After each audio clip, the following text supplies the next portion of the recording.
નમસ્કાર મિત્રો, welcome back to my YouTube channel. તો આ વિડીયોમાં હું ચર્ચા કરવાની છું બે પદ્ધતિઓ વિશે. જો તમે ટાટ HS અને Sની તૈયારી કરતા હો તો પદ્ધતિશાસ્ત્ર મેઇન્સ અથવા પ્રિલિમિનરી એક્ઝામ માટે ખૂબ જ ઉપયોગી છે અને ખૂબ મહત્ત્વનું છે. તો આ વિડીયોમાં હું બે પદ્ધતિઓ વિશે વાત કરીશ. તો વિડીયો શરૂ કરતાં પહેલાં અમુક એવા શબ્દો હોય છે જેની સંકલ્પના એટલે કે જેના અર્થ તમને ખબર હોવા જરૂરી છે. તો અધ્યાપનનો અર્થ થાય છે કે ભણાવવું, શિક્ષણ આપવું, શીખવવું. અધ્યયનનો મતલબ થાય છે શીખવું અથવા તો ભણવું. અને અધ્યયન કોણ કરે છે? તો અધ્યયન કરે છે અધ્યેતા એટલે કે વિદ્યાર્થી. અને અધ્યાપન કોણ કરાવે છે? તો અધ્યાપક. તો અહીં અધ્યયન, અધ્યાપન, અધ્યાપક અને અધ્યેતા આ ચાર જે સંકલ્પના છે, ચાર જે શબ્દો છે, તેનો અર્થ તમને સારી રીતે ખબર હોવી જોઈએ પદ્ધતિશાસ્ત્ર અથવા તો તમે ટાટની તૈયારી કરતા હો તે માટે. પહેલી પદ્ધતિ અહીં છે વ્યાખ્યાન પદ્ધતિ, લેક્ચર મેથડ અંગ્રેજીમાં કહીએ તો. વ્યાખ્યાન પદ્ધતિ, વ્યાખ્યાતા શિક્ષક વિદ્યાર્થીઓને મૌખિક રીતે વિષયની રજૂઆત કરે છે, સમજાવે છે અને તેને માર્ગદર્શન આપે છે. તો વ્યાખ્યાન પદ્ધતિ એટલે શું? તો તમે લખી શકો અથવા તો તમે સમજી શકો કે વ્યાખ્યાન પદ્ધતિ એટલે કે જ્યારે શિક્ષક વિષયની સરળ અને સ્પષ્ટ સમજૂતી આપે છે વિદ્યાર્થીઓને અને મૌખિક રીતે તેની રજૂઆત કરે છે, તો તેવી પદ્ધતિને વ્યાખ્યાન પદ્ધતિ કહેવામાં આવે છે. તો આ વ્યાખ્યાન પદ્ધતિ એક જૂની અથવા તો પરંપરાગત પદ્ધતિ પણ કહેવાય છે, કેમ કે આપણે દરેક વિષય થિયરીમાં તો વિદ્યાર્થીઓને ભણાવતા જ હોઈએ છીએ, ઠીક છે, પછી તે કોઈ પણ વિષય લઈ લો. તો વ્યાખ્યાન પદ્ધતિ, હવે તેની આપણે વિશિષ્ટતાઓ જોઈએ અથવા તો લાક્ષણિકતાઓ જોઈએ. લાક્ષણિકતા શું છે? તો વિદ્યાર્થીઓને માર્ગદર્શન અપાય છે, આ પહેલી લાક્ષણિકતા છે. બીજી એવું છે કે વિષયની સરળ અને સ્પષ્ટ સમજૂતી અપાય છે.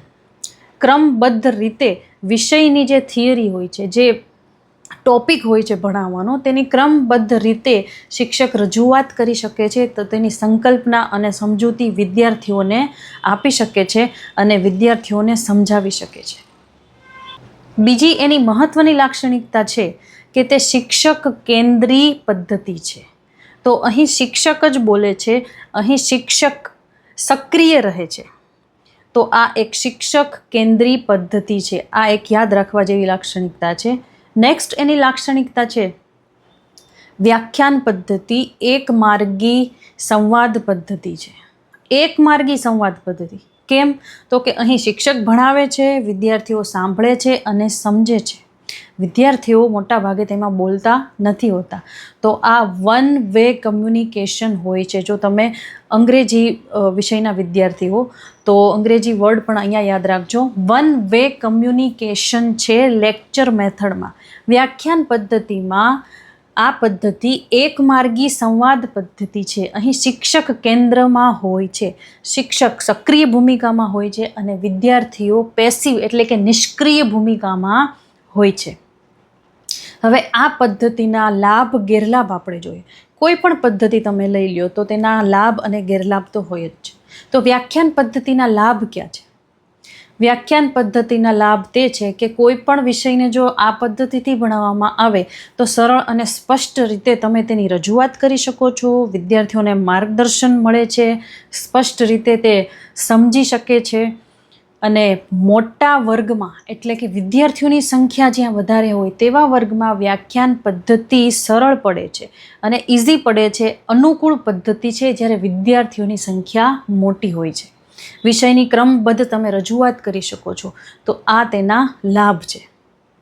ગેરલાભ વિશે વાત કરીએ તો ગેરલાભમાં એવું છે કે અહીં શિક્ષક જ સક્રિય રહે છે અને વિદ્યાર્થીઓ નિષ્ક્રિય બની અને બેસી રહે છે.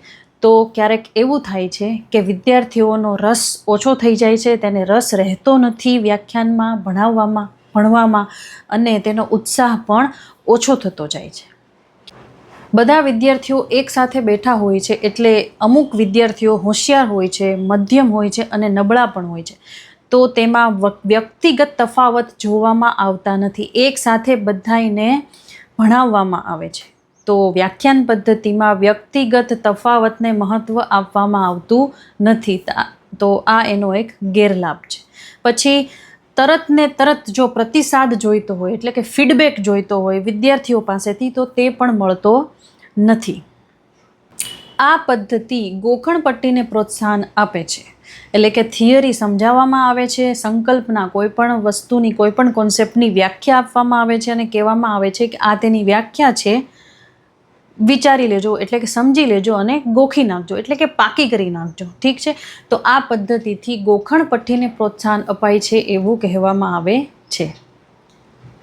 વ્યાખ્યાન પદ્ધતિના લાભ અને ગેરલાભ જોયા પછી જો આ પદ્ધતિને આપણે અસરકારક રીતે ઉપયોગ કરવો હોય વર્ગખંડમાં તો તેના વિશે શું કરી શકાય? તો વ્યાખ્યાન પદ્ધતિ દરમિયાન શિક્ષક દ્વારા એવા કોઈ રમૂજી ટૂચકા, એવી કોઈ ઘટના, બનાવ અથવા તો પોતાના જીવનના અનુભવો અથવા તો કોઈ મહાન નેતાઓ, મહાન એવી વિભૂતિઓ હોય છે તેના જે અમુક નાના નાના બનાવો હોય છે તે રજૂ કરે અને વાર્તા કથન કરે તો તેનાથી ક્લાસરૂમ એટલે કે વર્ગખંડ જીવંત બની રહે છે અને વિદ્યાર્થીઓને પણ રસ જાગે છે અને ઉત્સાહ જાગે છે. દ્રશ્ય શ્રાવ્ય સાધનોનો ઉપયોગ પણ શિક્ષક કરી શકે છે. કમ્પ્યુટરમાં પીપીટી એટલે કે પાવર પોઈન્ટ પ્રેઝન્ટેશન બનાવી શકે છે, મોબાઈલનો ઉપયોગ કરી શકે છે, કોઈ એવા જે ટેકનિકલ સાધનો છે દાખલા તરીકે પ્રોજેક્ટર છે તો તેનો પણ ઉપયોગ કરી શકે છે વ્યાખ્યાન પદ્ધતિમાં. વિદ્યાર્થીઓને પ્રશ્નોત્તરી પૂછી અને સમગ્ર પ્રક્રિયામાં અધ્યયન અધ્યાપન પ્રક્રિયામાં વિદ્યાર્થીઓનો રોલ એટલે કે વિદ્યાર્થીઓ પણ ભાગ ભજવે તે રીતે શિક્ષક પ્રયત્ન કરી શકે છે. પ્રશ્નોત્તરી પૂછવામાં વિદ્યાર્થી છે તે જાગૃત રહે છે અને ક્લાસરૂમમાં જે ભણાવે છે તેમાં તે સામેલ થાય છે. એટલે પ્રશ્નોત્તરી કરીને પણ વ્યાખ્યાન પદ્ધતિને અસરકારક બનાવી શકાય છે. હવે એક શિક્ષક તરીકે વ્યાખ્યાન પદ્ધતિમાં તેની જે મૌખિક બોલવાની છટા હોય છે તો તેમાં આરોહ અવરોહ અને લહેકાથી બોલવું અને જે ઉચ્ચારણ સાથે શબ્દો હોય છે અથવા તો શબ્દ ભંડોળનો એવી રીતે સરસ રીતે ઉપયોગ કરવામાં આવે તો વ્યાખ્યાન પદ્ધતિ ખૂબ જ રસિક બની રહે છે અને વિદ્યાર્થીઓનો રસ જળવાઈ રહે છે. વ્યાખ્યાન પદ્ધતિમાં છેલ્લે જોઈએ તો પુનરાવર્તન કરાવીએ તો આ પદ્ધતિ અસરકારક રીતે વિદ્યાર્થીઓમાં સમજાવી શકાય છે. એટલે પુનરાવર્તન કરવું જોઈએ જો આ પદ્ધતિને તમારે અસરકારક રીતે યુઝ કરવી હોય વર્ગખંડમાં. તો આ પહેલી પદ્ધતિ હતી વ્યાખ્યાન પદ્ધતિ. હવે મેં જે આ બધા પોઈન્ટ્સ બોલ્યા છે તો તમારે તેને નોટ કરવા જોઈએ. તો પછી તમે જે તમારી નોટ્સ બનાવો છો તો મુખ્ય પરીક્ષામાં અને પ્રિલિમ પરીક્ષામાં આમાંથી ક્વેશ્ચન પૂછાય તો તમે તે લખી શકો. નેક્સ્ટ પદ્ધતિ છે પ્રદર્શન પદ્ધતિ. અંગ્રેજીમાં તેને ડેમોન્સ્ટ્રેશન મેથડ અથવા એક્ઝિબિશન મેથડ તરીકે ઓળખવામાં આવે છે. તો પ્રદર્શન પદ્ધતિના પ્રણેતા છે જ્હોન ડુઈ. જ્હોન ડુઈ તમે નોટ કરી લેજો બધા પોઈન્ટ્સ. તો આ જે પદ્ધતિ છે પ્રદર્શન પદ્ધતિ તો શિક્ષક દ્વારા કોઈ પણ પ્રક્રિયા કે પ્રયોગ કરીને વિદ્યાર્થીઓને સમજ આપવામાં આવે ને વિદ્યાર્થીઓને ભણાવે તો આવી પદ્ધતિને પ્રદર્શન પદ્ધતિ કહેવામાં આવે છે. અહીં આ પદ્ધતિમાં વિદ્યાર્થીઓ જોઈને સમજીને નિરીક્ષણ કરીને શીખે છે. ઇંગ્લિશમાં કહીએ તો learning by doing and seeing. Learning by doing and seeing એટલે કે શિક્ષક જે પ્રક્રિયા કરે છે, જે પ્રયોગ કરે છે તે વિદ્યાર્થીઓ જુએ છે, પછી જાતે પણ કરશે અને પછી સમજશે. તો આને કહેવાય પ્રદર્શન પદ્ધતિ. પ્રદર્શન પદ્ધતિ વિશે જો 2 માર્ક્સનો મુખ્ય પરીક્ષામાં સવાલ પૂછાય તો તમે આવા બધા પોઈન્ટ્સ અને તેની સંકલ્પના સ્પષ્ટ કરી અને તમે તમારા શબ્દોમાં પણ લખી શકો છો.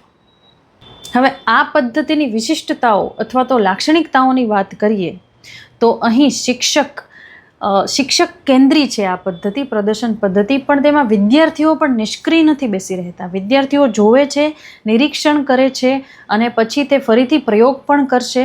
તો આ રીતે આ શિક્ષક કેન્દ્રી તો છે તે પણ વિદ્યાર્થી કેન્દ્રી પણ બની રહે છે આ પદ્ધતિ. તો શિક્ષક અને વિદ્યાર્થીઓ બંને અહીં સક્રિય રહે છે અને આ જે પદ્ધતિ છે તે એક વ્યવહારુ પદ્ધતિ છે, પ્રેક્ટિકલ પદ્ધતિ છે.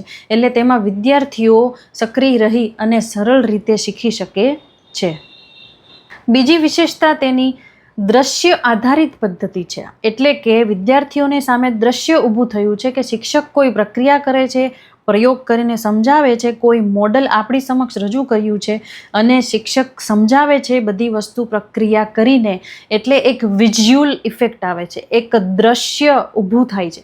તો દ્રશ્ય એટલે કે વિઝ્યુઅલ ઇફેક્ટથી જ્યારે વિદ્યાર્થીઓ ભણે છે તો ત્યારે તેને વધારે યાદ રહે છે અને લાંબા સમય સુધી યાદ રહે છે. તો આ હતી તેની લાક્ષણિકતાઓ. હવે આ પદ્ધતિના આપણે લાભ જોઈએ. આ પદ્ધતિથી વિદ્યાર્થીઓમાં રસ અને ઉત્સાહ જળવાઈ રહે છે, કેમ કે તેની જિજ્ઞાસા વૃત્તિ પણ એને પોષણ મળે છે અને લાંબા સમય સુધી યાદ રહે છે.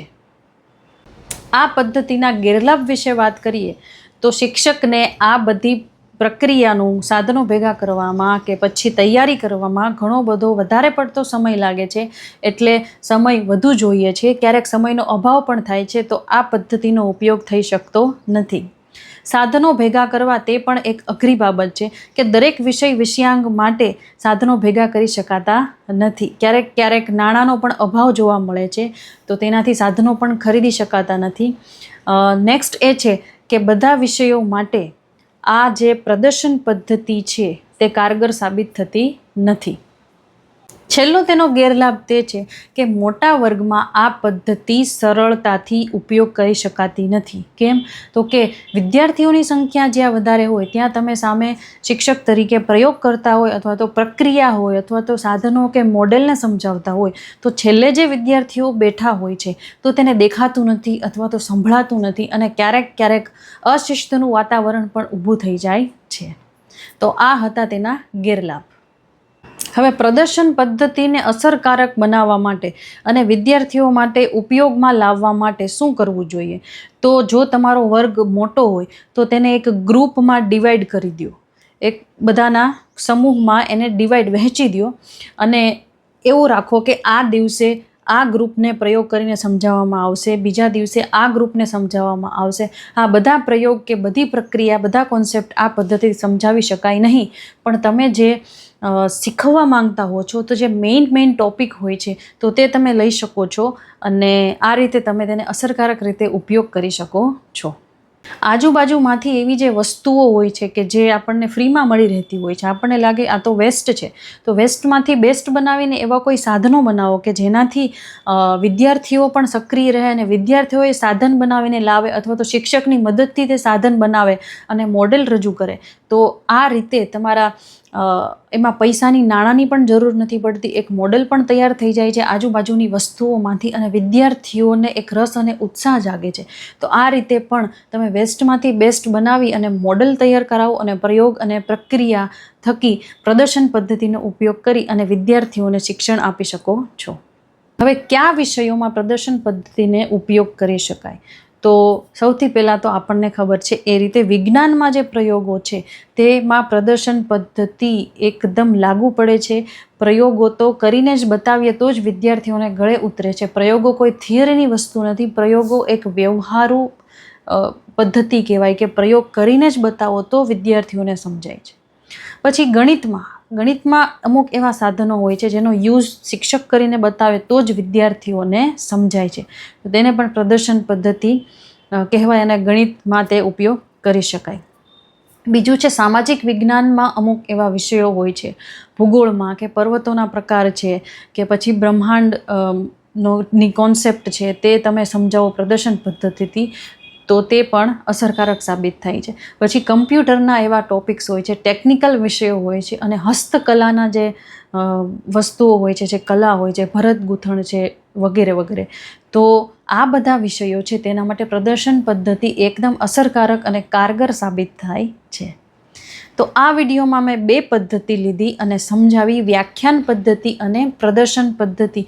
જો આ વિડીયો તમને ગમે તો લાઈક કરજો, share and do not forget to subscribe my channel. I will see you in my next video. કમેન્ટમાં જણાવજો કે નેક્સ્ટ હવે કઈ પદ્ધતિ અથવા તો મેથડમાં હું તમને શું ભણાવું અને કેવા પ્રકારના હું વિડીયો બનાવું. ગમે તો લાઈક કરજો. Bye, take care, work hard.